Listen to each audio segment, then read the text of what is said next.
نماز غائبہ نماز جنازہ کے حوالے سے عرض کرتے چلوں۔ فقہ حنفی کے مطابق یہ نماز غائبانہ جنازہ یہ ایک عبث فضول امر ہے اور امتی کو پڑھنے کی اجازت نہیں۔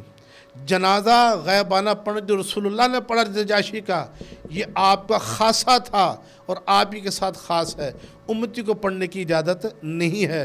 اور امتی کے لیے شرط یہ ہے جب جنازہ پڑھے میت سامنے حاضر ہو یا میت کا اکثر حصہ سامنے ہو پھر نماز جنازہ ہوتی ہے۔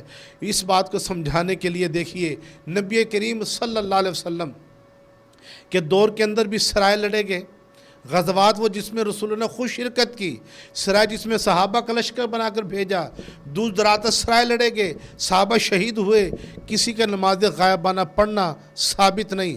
حضرت صدیق اکبر کے دور خلافت میں دیکھیے جنگ یمامہ لڑی گئی، 1400 صحابہ شہید ہوئے جس میں 700 حفاظ کرام، کسی کی نماز غائبانہ پڑھنا ثابت نہیں۔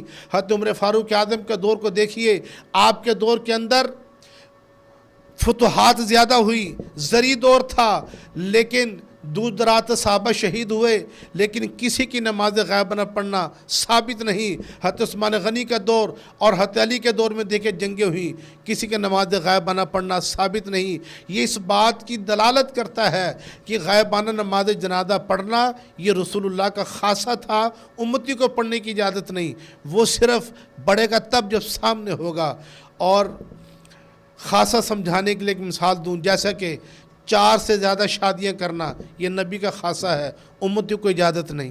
صوم وصال 70 دن تک کچھ نہ کھانا یہ بھی نبی کا خاصہ ہے، امتی کو اجازت نہیں کرنے کی، تو یہ رسول اللہ کا خاصہ تھا۔ اسی طرح امتی جب پڑھے گا نماز جنازہ تو وہ سامنے میت ہوگی، لیکن آج لوگ چند ووٹوں کی خاطر، چند سیاسی ہمدردیاں لینے کے لیے، چند رشتہ داریوں کو نبھا کے لیے شریعت کی دھجیاں اڑا دیتے ہیں اور غائبانہ نماز جنازہ پڑھنے لگ جاتے ہیں، ہمدردی کے چکر میں شریعت کی پاش کر دیتے ہیں اس کے حکم کو۔ تو یہ فضول عبث کا نہ خود آپ اس سے حصہ بنیں اور لوگوں کو اس کا منع کریں۔